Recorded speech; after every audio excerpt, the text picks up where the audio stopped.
Hey everybody, sorry I'm a little late today. The big one, Jaeger, had a grooming with his favorite groomer come by. So, there we go. So we're going to start a little late. But, on the plus side, today we're going to be reading Prince Martin and the Thieves.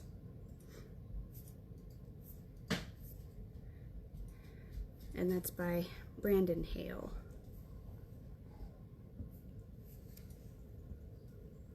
Good girl, Molly. Oh, what terrible luck. We have got to get free, Martin whispered to Ray as they hung from the tree. Never fear, said Sir Ray. We'll get out of this mess. But the dog worried too, more than he would confess. They were trapped by two snares, of the peg trigger kind. Just dangling there, they were sure in a bind. They'd been flipped off their feet, hardly what they had planned, and the boy's trusty short sword had slipped from his hand. It now lay in the leaves which had hidden the snares that trapped our two friends as they walked unawares. And to make matters worse, there were gathered beneath 5 goons who were grinning and armed to the teeth. They'd emerged from the shadows where they had all lurked. They'd been biding their time till our two friends were jerked right up off their feet and then into the air. They had black leather jackets and dye in their hair. They all carried big clubs. They had knives at their hips. They had spikes through their noses, their ears, and their lips. They had shocking tattoos on their arms and their necks that wriggled and writhed when these felons would flex. They had grizzled goatees. They looked ready to brawl. Uh-oh, thought Ray as he studied them all. Ray had traveled the world. He had seen a whole lot, and he knew things that only experience taught. And he knew without doubt, he could tell by their looks, that these gangsters who'd got them were specialized crooks. We've been caught by the brigands, Ray whispered real low. Don't reveal you're a prince, and they might let us go. What are brigands, you wonder? Oh, let me explain. They're vicious and violent and greedy for gain. Through the ages, the world's known this criminal kind. They have preyed upon travelers for time out of mind. Known as highwaymen, road agents, brigands, or thieves, they prowl along coach roads with tricks up their sleeves. By deception, then force, they steal silver and gold. They're terribly daring, most brazen and bold. This particular outfit was led by the boss, one bad desperado you'd not want to cross. The boss wielded a knife with a razor-sharp blade, and the glint in his eyes made men very afraid. He was born in the South in the midst of a war. He grew up around bedlam and bloodshed and gore. As a boy, he'd been known by the name Robert Snooks. At 14, he ran off and fell in with some crooks. He was 20 years old now, his mom's only son. But oh, long the list was of bad deeds he had done. Simply scan down a list of old common law crimes. He'd committed each one of them multiple times. There was one in particular Robert loved best. He had focused on it, though he still liked the rest. That offense was to rob people riding the roads, a serious crime in old criminal codes. He got hooked on the danger, the loot, and the thrills. He practiced a lot, and he polished his skills. He perfected his craft, which he raised to an art. He was cruel and daring and wickedly smart. Robert formed his own gang, and they called him the Boss. Mounted high on swift horses, they traveled across dusty coach roads and highways, and driven by greed, his men always obeyed him. They followed his lead. As the brains of the bunch, the boss thought for them all, and while they were real big, he himself was quite small. Oh, but he was the meanest and scorned all the rules. He'd killed off his conscience for diamonds and jewels. They would hide along coach roads, just lying in wait. and they'd stake out the coaches with high-value freight. By some trick of the boss's, the coach drivers slowed. They would roll to a stop, then his true colors showed. His 5 thieves would burst out with a big show of force, and then, with no decency, 0 remorse, he'd shout, "Stand and deliver! Your gold or your life!" If a coachman refused, they would widow his wife. They had pillaged and plundered the plains of the South, and their bad reputation had spread word of mouth. These notorious outlaws, now known far and wide, had never been caught, though the law often tried. They had ravaged the South, not much there left to steal, but the boss wanted more in his criminal zeal. So he'd brought them out west on a quest for more bling, and they'd recently entered the realm of the king, the same realm where the prince and the knight named Sir Ray were on foot in the forest that crisp autumn day. And the thieves had been close, camping just off the road. They had hijacked a coach and made off with its load. Then they hid the 2 snares, not for gold, but a meal. They had set themselves for supper, not something to steal. They had worked up their appetites, robbing the coach. It was then that they saw our friends blithely approach. The gang captured them both. Now they hung from the oak. The thieves leered at our friends, and then one brigand spoke. He was brutish and big, and said, "What have we here? I'd hope for a wolf, what with supper time near. But this is much better, will more than suffice. Though I do like wolf stew, which would sure have been nice." "We won't eat them, you dimwit, that won't do at all," said the boss to the thief in a thick southern drawl. He jumped down from the branch where he'd hidden above, made his way to his prey with a push and a shove. The boss studied his captives, then studied the ground. He kicked at the leaves, and among them he found Martin's crown. Then he grinned very wickedly, since he'd confirmed that the kid that he'd caught was a prince.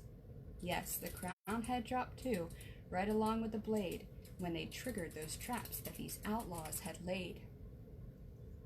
"This is our lucky day," said the boss to his crew.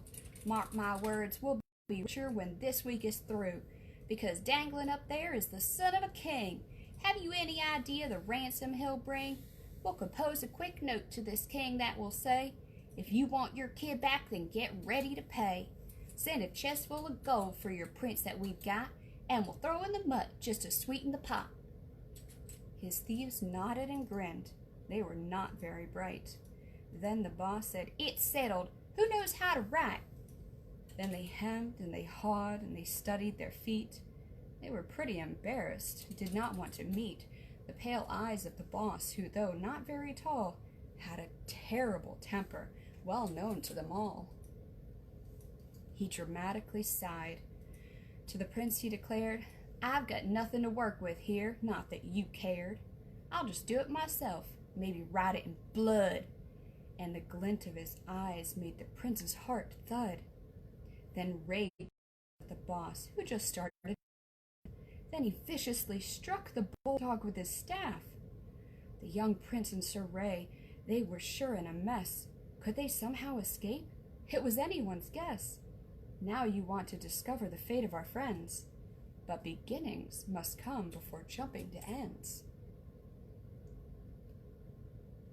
This adventure began just the morning before, when the king, Martin's father, assigned them a chore. "You must visit the Duke at his castle up north, an 80-mile journey on foot, back and forth. It's his birthday tomorrow. I must send a gift, but my coaches are out, so you can't have a lift. You must travel on foot, sleep out under the stars, but enjoy the long walk through this kingdom of ours. It is 40 miles there and 40 miles back. You should keep that in mind when you're starting to pack. Travel light, travel fast, only take what you need. Don't bring very much food, for the Duke is sure to feed you a meal when you get there. You'll get resupplied. Here's a map to consult. It will serve as your guide. As you make your way north, you must first make a stop to pick up the gift at the metalcraft shop. You will pay for the gift with this pouch full of gold. What the blacksmith has made is fantastic, I'm told. He entrusted the coins to his son and Sir Ray, and said, Pack for your journey and set out today. So they took what they needed, then headed to town. People hailed their young prince with his sword and his crown. Soon they walked through the door of the metalcraft shop, where the smith honed the edge of an axe with a strop. He was tanned from his forges of fiery heat. He had soot in his hair, on his clothes, on his feet.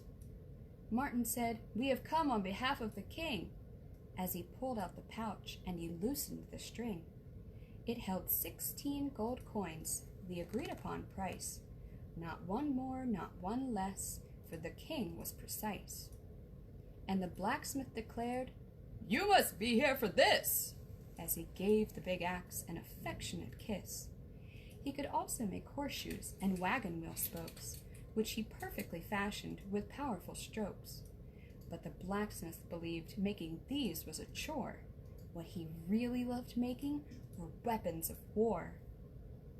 Martin paid for the axe with a pouch full of gold, and the weapon was truly a sight to behold.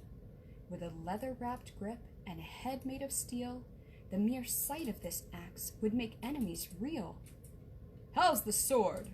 the smith asked, as he eyed the boy's blade. "Did you know that's a sword my great-grandfather made?" Martin drew out his sword, which the blacksmith admired. The man's ancestors' work had been truly inspired. The boy sheathed the bright blade. The smith packaged the axe. He wrapped it up tight in some rough burlap sacks.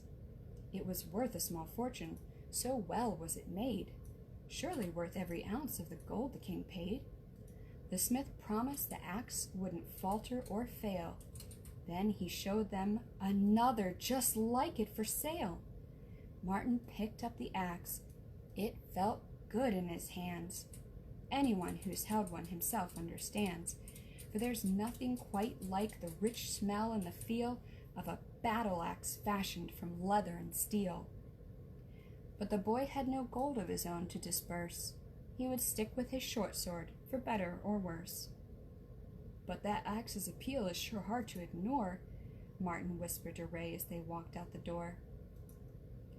As the boy and the dog made their way through the town, they witnessed a scene that made both of them frown. Walking out of the bakery into the street was a tattered old tramp with no shoes on his feet. The tramp walked with a stoop, like he had a hurt back. It was clear that his life had got badly off track. And the baker stepped out. He was dusted with flour, with his hands on his hip and his face looking sour. He yelled, "Don't you come back here unless you can pay!" at the ragged old beggar who hobbled away. The tramp went down the street with his head sadly bowed, and then he disappeared. He was lost in the crowd. The boy looked at the dog, and he felt quite confused. He just couldn't believe that the baker refused to give bread to the beggar. He had bread to spare. But our friends had no food of their own they could share, for they still had a tiring journey ahead, and had just enough victuals to keep themselves fed.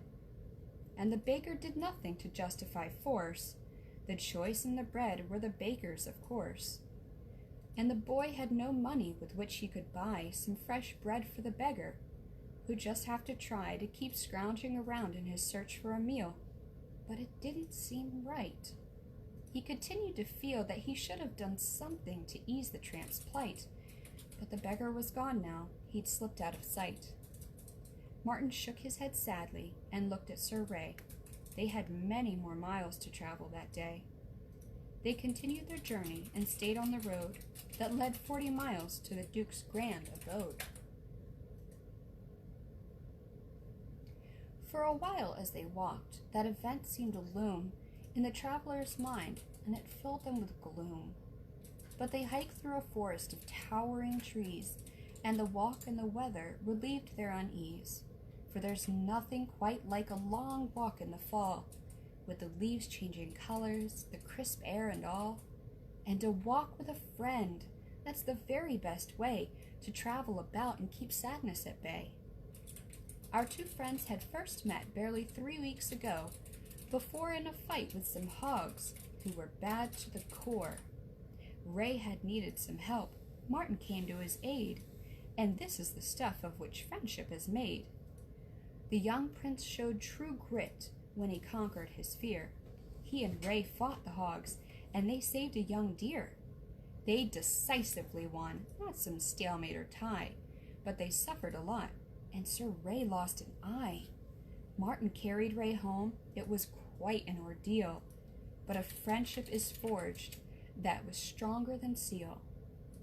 Now they walked through the forest. Our friends traveled fast. They met no surprises, and through it they passed. And at dusk the two travelers stopped for the night. After hiking all day, dinner was a delight. They had worked up their appetites, each cleaned their plate. They built a nice campfire and stayed up real late. Will you tell me a story? The boy asked Sir Ray. I love tales of adventure and lands far away. Ray had been a knight-errant, brave, loyal, and true. He'd fought dragons and rescued a princess or two. So he told the boy stories of battles he'd fought, and strange places he'd been, and some villains he'd caught. But Sir Ray didn't boast. He was matter of fact. He didn't puff up. That's how real heroes act. And he told of the night he'd spent locked in the jail, from a fight with some sailors who drunk too much ale. They had sailed into port after 6 months at sea, and they'd all gone ashore for a liberty spree. The crew hit all the inns and the taverns in town, and some sailors wound up at this place called the Crown. And Sir Ray was there too. He'd stepped in off the street for a cool cup of milk on account of the heat. Ray just minded his business.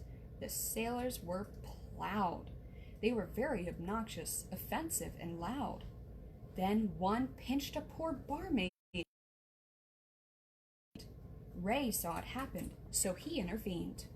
He went up to the sailor and said to his face, "Tell the lady you're sorry, and leave in disgrace." When he wouldn't apologize, Ray cleaned his clock. His shipmates all stood there, jaws open in shock. They recovered their wits, though, and piled on Sir Ray. It was 5 against 1 in that fabulous fray. Bottles broke on the floor, a whole ocean of booze, which mixed with the blood, which was mostly the crew's. Holes got knocked in the walls where some punches had crashed. Many tankards and tables and bar stools got smashed. And the place nearly burned when a lantern got broke. All the chaos grew worse on account of the smoke. The fight tore up the tavern. The constables came. The sailors skedaddled, and Ray took the blame. As they led him to jail, though, the night was in bliss, for that barmaid looked over and blew him a kiss. Ray told more funny tales of tight spots he'd been in. The boy laughed and he begged him to tell them again. And together they lay out under the stars. They saw Leo and Lyra and red planet Mars. They might have stayed up till the dawn's early light, but they needed some sleep, so they called it a night. Our friends woke the next morning, bright-eyed and alert, but the boy's back was sore after sleeping on dirt. As they hiked to the castle, the home of the Duke, our friends had an encounter that seemed like a fluke. From the woods off the road, they heard whines and a yelp. Was there someone in trouble? Perhaps they could help. The boy gripped his sword tight. The dog's ears were alert. It sure sounded like someone was scared or was hurt. As they followed the sounds through the towering oaks, it occurred to them both that it could be a hoax. "Maybe someone's luring us off the road," Martin whispered to Ray. Their adrenaline flowed. And the deeper they delved in that dimly lit wood, the more they both worried that someone could jump right out and attack, catch them both by surprise. As they crept through the murk, our two friends strained their eyes. They were searching the forest for clues and for signs, for they no longer heard all the yelps and the whines. The whole forest grew quiet. The birds didn't sing. The young prince was on edge, coiled up like a spring. It was then that they saw it, a shadowy shape. For a moment they froze, and they stood there agape. The dog's hackles shot up on the back of his coat, and a menacing growl rumbled deep in his throat. Martin's hairs all stood up on the back of his neck. He felt plenty of fear, which he struggled to check. When they took one step more, the shape suddenly turned. 2 yellow eyes flashed, like bright embers they burned. Martin knew in an instant, despite the dim light, that the thing was a wolf with a bone-crushing bite. It had gleaming white fangs. It was lanky and lean. It snarled at them both. It looked scary and mean. As it glared at our friends through, they boldly glared back. The sides were both poised. Who'd be the first to attack? Martin bravely stepped forward and drew back his sword. He started to strike. Then he spotted the cord. It was cinched to its foot, which was swollen and red. Even if it had wanted, it couldn't have fled. Martin suddenly knew that the wolf was ensnared. He was hungry and thirsty, though fangs were still bared. He'd been caught by some scoundrel who wanted wolf stew, or a warm winter coat, or a mitten or two. And despite the beast's growls, he was weakened and frail. Ray said, "Let us help. We can ease your travail." The wolf stopped with the growling and slumped to the ground. He just stared at them both, and he made not a sound. Martin freed the beast's leg with a swipe of his sword. He examined the cut which the ground snare had scored. Then he gave him a drink and a hunk of jerked meat. Then he and Sir Ray helped him back to his feet. The wolf said he'd been stuck there for a couple of days. Then he studied them both with a curious gaze, and he sniffed at their feet. He examined their tracks. He was wild, of course. That's how any wolf acts. He said, "John is my name. I live deep in this wood." Then he told his new friends that the two of them could count on him to come help if they ever had need. He'd do all that he could to repay their good deed. He would never forget. He would pay them both back. Then he bound away to go locate his pack. For the boy and the dog, their long journey resumed. The castle loomed close. They arrived around noon. They received a reception befitting a prince. The Duke served them lunch, and he spared no expense. And when Martin presented the axe to his host, he was clearly quite flattered and rose for a toast. The Duke spoke of the king, and profuse was his praise. Seemed he said the same thing in a few different ways.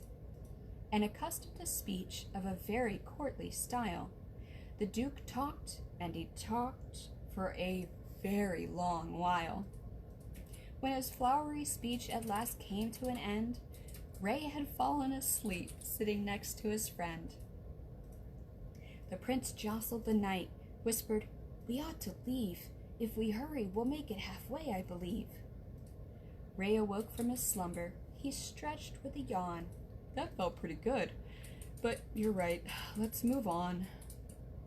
They gave thanks to the Duke for the sumptuous lunch. He just loved his new axe. Our two friends had a hunch.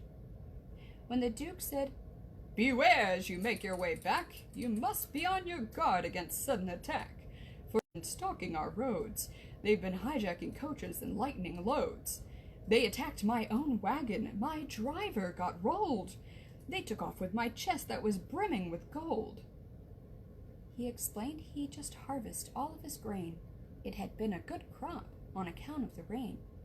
He had hitched up his wagon and loaded his crop. Then his driver climbed up, and he sat there on top. The Duke bid him goodbye, and the driver set out. He took the king's highway, that well-traveled route. He arrived in the village and sold the Duke's grain. With a chest full of gold, he returned down the lane.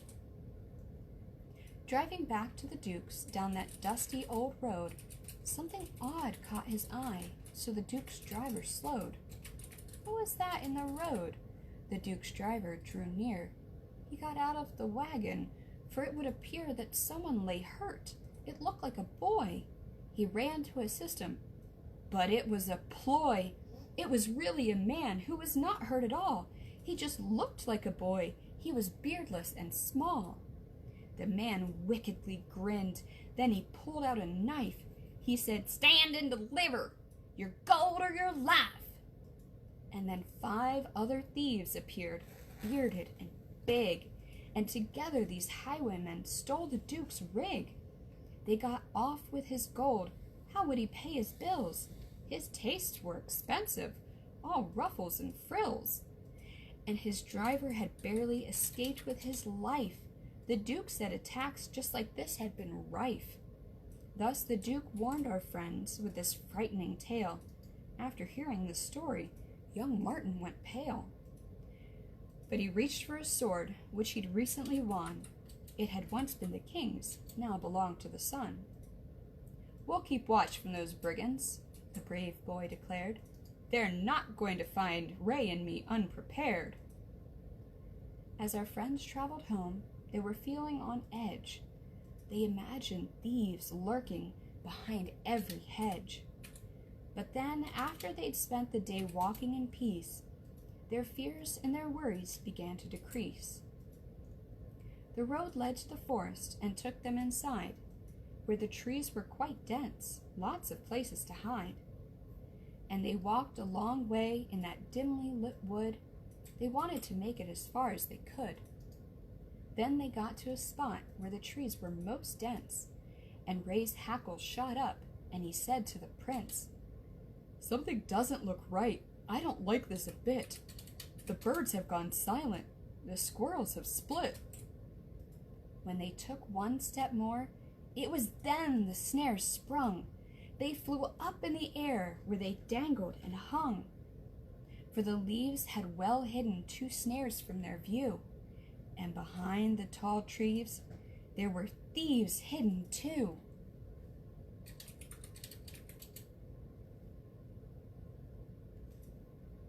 Alright guys, it's 3:47, so we are going to call it for today, and we'll pick up tomorrow on chapter 6. Alright, and that's it for story time with Auntie and Molly. Talk to you guys tomorrow.